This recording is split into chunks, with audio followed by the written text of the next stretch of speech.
The European Union wants to be the first carbon neutral region in the world, and the economic bloc supported this goal by signing the Green Deal in 2020. Now, the Green Deal is a set of policies that the EU hopes will make it carbon neutral, a net zero emitter of greenhouse gases by 2050. Until this week, the EU member states seemed very slow to move. But on Tuesday, after over 10 hours of debate, negotiation, and compromise, the EU decided to introduce the world's first carbon border tax. As early as next week, people in the business of exporting steel, iron, cement, electricity, and hydrogen will be forced to pay a tax on their goods.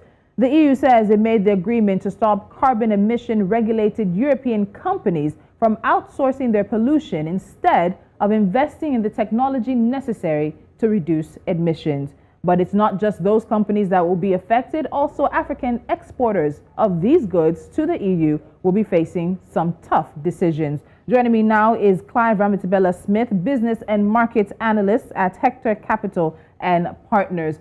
Clive, we're back to this sort of conversation, trade dispute potential, not enough time as well, again, for people to sort of adapt and make necessary decisions. But let's start from the top. The European Union has businesses and companies that produce these items: iron, cement, electricity, nuts, bolts, plastic, fertilizers, and all of that. And they also have competitive advantage because they're sometimes able to do it cheaper. So does this look like protectionism, or is this really about the climate? Thank you very much for having me. I'm hoping the rest of the African continent is doing well. Once again, if we say one thing, my sister, then we become politically incorrect. And so therefore, we need to stick to the economic conundrums or phrases that actually suit this type of conversation, which we started to see a very massive shift by the EU to try and marginalize the African export market. But not only that, the critical countries that contribute quite significantly to the African GDP, but not only that, but are also poised to be able to ransack some of the challenges that we've been facing from both the Euros, the Americas, and the Asians. And so this transformation that is taking place of business to redirect towards green energy, green sources, alternative ways of creating energy, and to be carbon free are really troublesome because of, one, the timing in which they're being done. Shortly after the pandemic, excuse me, I don't mean to be controversial. Secondly, what has been very, very interesting is the terms and conditions. We remember you and I spoke the last time when we talked about citrus and what's been going on there, and the tariffs and the market being shrunk deliberately to allow the EU countries to have a better advantage. It's a similar structure that we're seeing here. Because if you look at the countries that are involved, the countries that are going to be hit the hardest, they are at the forefront of the developmental structure and infrastructure developments that are taking place on the African continent. So by putting and imposing such taxes, that will obviously hinder the growth in those particular countries. I'm talking about countries like Egypt, for example, yes, Mozambique, Algeria, and Morocco, Tunisia as well. Obviously, I'm not going to leave South Africa behind because we've also been battered and put into a corner to sign with the US. As you know, we have now an energy collaboration with the US to try and be more carbon free. So all these things for me are, yes, deeply, deeply political, but also increasingly becoming disadvantageous to the African continent and the countries that participate openly in the export market. So you've mentioned a number of things, and it sort of feels like the conversation we had around the EU having that citrus policy that was affecting citrus fruits from South Africa that was already on the high seas. Right now, I can guarantee you there are already shipments on the high seas heading to the European Union. What do we know are going to happen to those shipments when they hit the border and there's this tariff that comes into play, and all of a sudden they have to pay it, and it wasn't part of what was agreed as they were leaving the shores of whatever their countries were?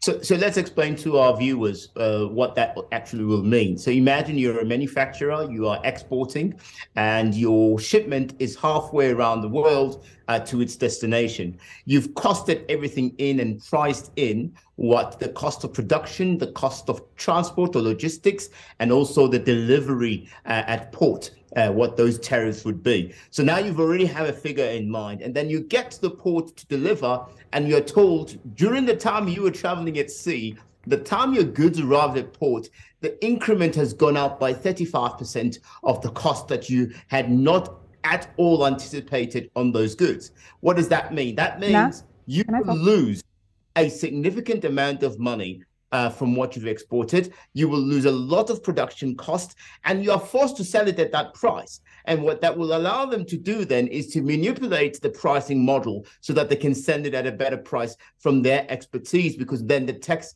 does not apply to them. It applies to a business that is coming from here. So in a nutshell, shortly, I'll just say, for the sake of political correctness, for the sake of continuing to urge businesses in Africa to continue to work towards a singular formula, we need to be very strategic about the policies going forward, what we sign up for. We need the African Union, particularly the business sector, to be more involved, to support businesses in the continent so that they can negotiate much better. Policies by government are always, unfortunately, a little bit short of creating an environment for enabling business to be able to trade internationally. Unfortunately, that's the job of governments, that's the job of business, to make sure that they create an inducive, productive way in which we can make business much more efficient and look at the future of business. So it's unfortunate, but the reality is this will definitely cripple our ability as an African continent to continue to trade with the European Union. And that is why some of the countries in the European Union, or those who have actually exited, like the UK, are commercially discussing things directly with the individual countries on the continent to try and make those trade deals happen. Unfortunately, though, it hasn't penetrated to the point where we are excited enough to create platforms that we can be both proud of when we do trade. So in not a very politically correct way, maybe it's correct to say some form of reverse strategy by the EU in particular to try and continue having a hold on some of those goods and materials that we produce from the country. And the tax incentive for them would be to try and pressurize us into getting those costs to be lower so that they can take advantage of the market. Okay, so Clive, you raised a number of issues I want us to follow to sort of unravel the thread, but time is not with us. You've talked about, of course, the African Union being involved, as well as us having to get into a conversation with the WTO on this, because there is some criticism that this might actually be flouting WTO sort of guidelines and policies. But the final question I'll ask you today, because we will have to pick up this conversation, is in terms of the countries you've mentioned, Egypt, Algeria, Mozambique, Morocco. For example, Mozambique exported 54% of its aluminum to the EU, giving them about $1 billion a year. That's 7% of the country's gross domestic product, which is now at risk because of this policy. Are these countries looking at plan Bs, plan Cs, even plan Ds, regardless of how much of an input the EU has in terms of what they're exporting and the money they're making from it? The colonial model would be to seize the entire country and bring the country to its knees by controlling the means of production of that country. The colonial model. The new colonial model, which is no longer as harsh as it used to be, because then they would invade and take over the country. This time what they're doing now is they're using our own financial systems, our own agreements, bilateral arrangements that we have with countries like Mozambique, with countries like Algeria, who are reliant in the steel, iron, and aluminium sectors to make sure that those countries' GDP is up and right. So unfortunately, it's the same with South Africa. The fact of the matter is we have a lot of deposits of coal in the country.